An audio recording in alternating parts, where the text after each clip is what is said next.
बच्चों, आज हम पढ़ेंगे कक्षा 9वीं के गणित विषय की प्रश्नावली 2.5 के प्रश्न छठे का तीसरा पढ़ेंगे आज हम बच्चों।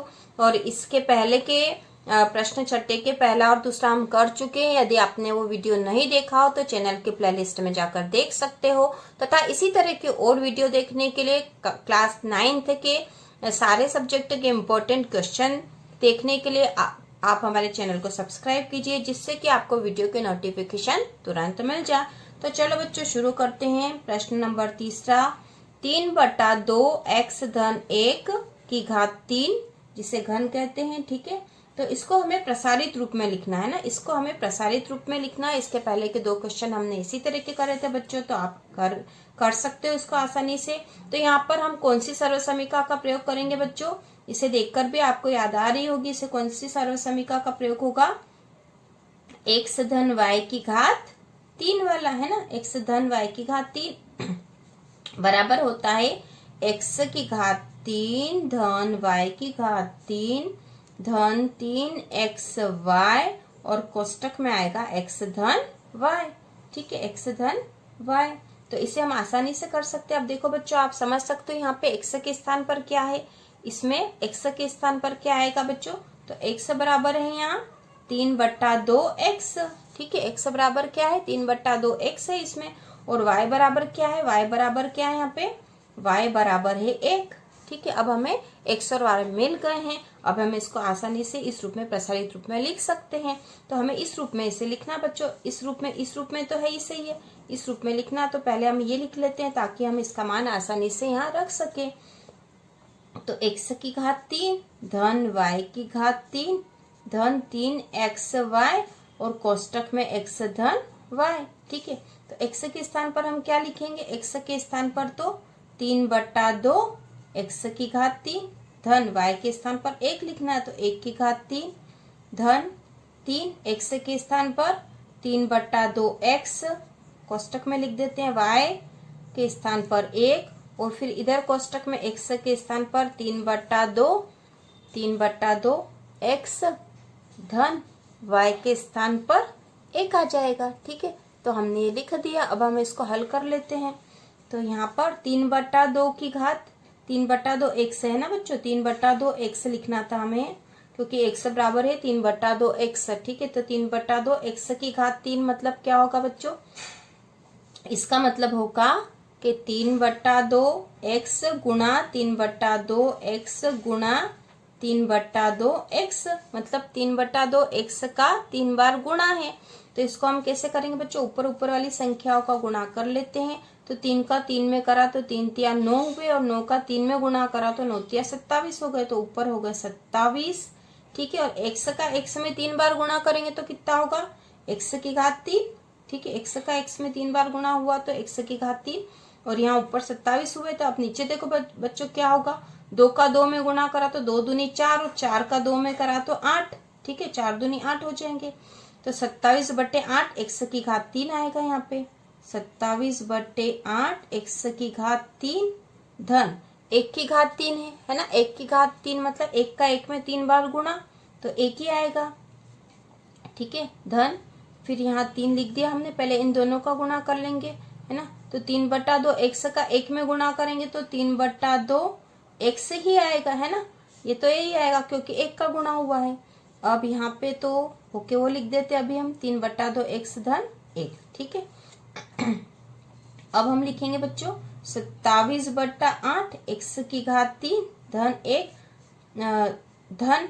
ठीक है, धन है, धन होगा यहाँ पे है ना। अब 3 का गुणा हमें 3/2 x में करना है। ठीक है, तो ऊपर वाली का गुणा कर देंगे, 3 तिया होंगे 9, 3 तिया 9/2 ऐसे ही आ जाएगा, और x। ठीक है, अब यहाँ पे तो ये है ही सही 3/2 x धन 1। अब हमें इसका गुणा इसमें करना है ना, तो हम अगली स्टेप में कर लेते ताकि हमको अच्छे से समझ में आए। तो 27/8 x की घात 3 धन 1, अब धन है ना, धन 9 का 3 में गुणा करेंगे, 9 का 3 में ऊपर वाली संख्याओं का गुणा होगा, और फिर x का x में हो जाएगा। तो 9 का 3 में गुणा करेंगे तो 9 तिया 27 हो गया। ठीक है, 9 तिया 27 हो गया, बटा 2 का 2 में गुणा हुआ तो 2 दूनी 4 हो गया, और x का x में गुणा करा तो x की घात 2 हो गई, ठीक है, धन अब 9/2 x का 1 में गुणा करेंगे तो वो ही आएगा 9/2 x। अब हम इसको x की घात के क्रम में जमा लेते हैं तो यहाँ आ जाएगा 27/8 x की घात 3 धन 27/4 x की घात 2 धन 9/2 x धन 1। ठीक है बच्चों, तो यह इसका प्रसारित रूप हो गया है और यह हमने हल कर लिया, यही इसका उत्तर है। इसका अगला चौथा सवाल है बच्चों, अगला जो चौथा सवाल है x ऋण 2/3y और इसकी पूरे की घात 3 है, मतलब x ऋण 2/3y का घन। ठीक है, तो यहाँ पर हमें इसको देखकर पता चल ही रहा है कि इसमें कौन सी सर्वसमीका का हम प्रयोग कर सकते हैं। तो हमें पता है यहाँ पे सर्वसमीका आएगी x ऋण y की घात 3 वाली, है ना, x ऋण y की घात 3, इसके अनुसार यह दिखाई दे रहा है ना। तो x ऋण y की घात 3 बराबर होता है x की घात 3 ऋण y की घात 3 ऋण 3xy और कोष्टक में आएगा x ऋण y। ठीक है, यह इसका प्रसारित रूप होता है। तो हम पहले देख लेते हैं कि इस सर्वसमीका के अनुसार इसमें x और y क्या क्या आएंगे। तो x के स्थान पर तो बच्चों x ही है, ठीक है, x के स्थान पर तो x ही हमें दिखाई दे रहा है, तो x के स्थान पर तो x ही आएगा। और y के स्थान पर क्या आएगा, y के स्थान पर क्या लिखा 2/3y, तो 2/3y। ठीक है, तो अब हमें x और y मिल गए हैं, अब हम इसका मान इस सर्वसमीका के अनुसार रख देंगे। तो पहले हम ये लिख लेते हैं ताकि इसमें मान रखना आसान हो। तो x की घात 3 ऋण y की घात 3 ऋण 3xy और कोष्टक में x ऋण y। ठीक है, तो ये हमने लिख लिया। तो x के स्थान पर लिख देंगे हम x का मान, तो x ही है, तो x की घात 3 ऋण y के स्थान पर क्या आ जाएगा बच्चों, y के स्थान पर है 2/3y, तो y के स्थान पर है 2/3y की घात 3 ऋण 3x के स्थान पर तो x ही है और y के स्थान पर है 2/3y, है ना। और फिर कोष्टक में हम लिख देंगे x के स्थान पर x ऋण y के स्थान पर 2/3y। ठीक है, तो ये हमने इसके मान रख दिया। अब इसको हम हल कर लेते हैं। तो x की घात 3 ऐसा कैसे ही आ गया, और ऋण, है ना, ये तो कोष्टक में इसको हम हल कर लेते, 2/3y की घात 3 है ना, तो 2/3, देखो बच्चों 2/3 y गुणा 2/3 y गुणा 2/3 y, है ना, 2/3 y की घात 3, मतलब ये हुआ कि 2/3 y का 3 बार गुणा है। तो ऐसे में हम क्या करते हैं, ऊपर ऊपर वाली संख्याओं का गुणा कर लेंगे, नीचे नीचे वाली संख्याओं का गुणा कर लेंगे, और y का y में 3 बार गुणा होगा तो y की घात 3 आ जाएगी। तो 2 का 2 में 3 बार गुणा करेंगे तो 2 दूनी 4 और 4 दूनी 8, है ना, 8 आ गए ऊपर तो, और नीचे 3 का 3 में गुणा करेंगे तो 3 तिया 9, और 9 का फिर 3 में करेंगे तो 9 तिया 27 हो जाएगा, 27 और y की घात 3 हो जाएगा। तो यहाँ पे आ जाएगा बच्चों 8/27 y की घात 3। ठीक है, 8/27 y की घात 3 ऋण 3, है ना, इन दोनों का गुणा कर लेते पहले हम। तो यहाँ पे आ जाएगा 2/3, है ना, 2/3 y का x में गुणा करा तो 2/3 xy। ठीक है, xy हो गया यहाँ पे, और ये तो ऐसा ही रहेगा x ऋण 2/3 y। अब हम इसको और हल कर लेते हैं, x की घात 3 ऋण 8/27 y की घात 3 ऋण, है ना, ये ऋण का और ये धन का, तो ऋण आ गया 3 दूना, अब 3 का गुणा इसमें होना था, है ना, 3 का गुणा इस संख्या में करना है तो 3 दूना 6 हो गया। ठीक है, 3 दूना 6/3 xy।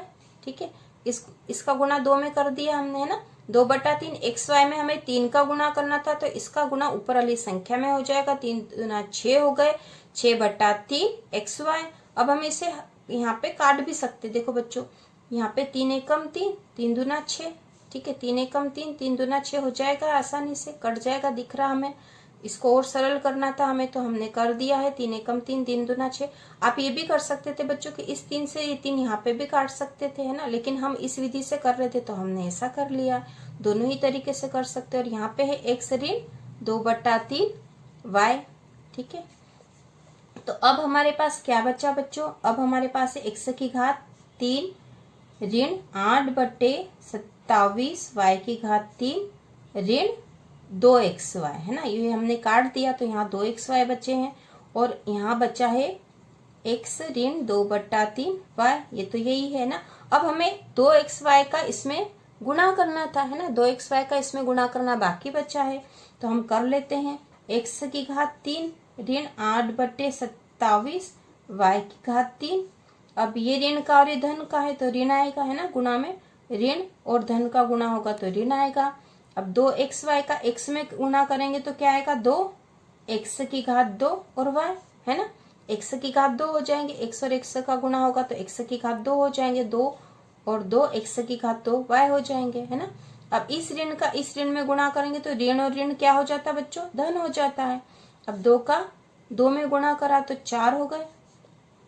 ठीक है, इस 2xy का हमें देखो बच्चों अब यहाँ पे क्या करना था, हमें ये जो 2xy था ऋण का, इसका गुणा हमें करना था ऋण 2/3 y में गुणा करना था। ठीक है, ऋण 2/3 y में, तो ऋण और ऋण तो हो गए धन है ना, ऋण और ऋण हो जाएंगे धन और इस 2 का गुणा ऊपर वाली संख्या में हो जाएगा तो 2 दूनी 4 हो गए और /3 तो है ही सही और x तो ऐसे ही रहेगा और y जो है 2 है तो y की घात 2 हो जाएगी। ठीक है, तो यहाँ आ गए बच्चों 4/3 x y की घात 2।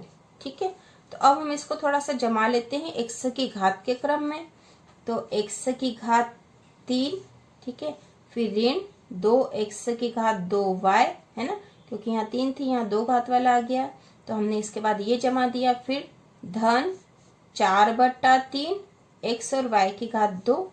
ठीक है, फिर ऋण 8/27 y की घात 3। इस क्रम में हमने जमा दिया, इसको x की घात के क्रम में जमा दिया। ठीक है बच्चों, तो ये हमने कर लिया और यही इसका उत्तर है।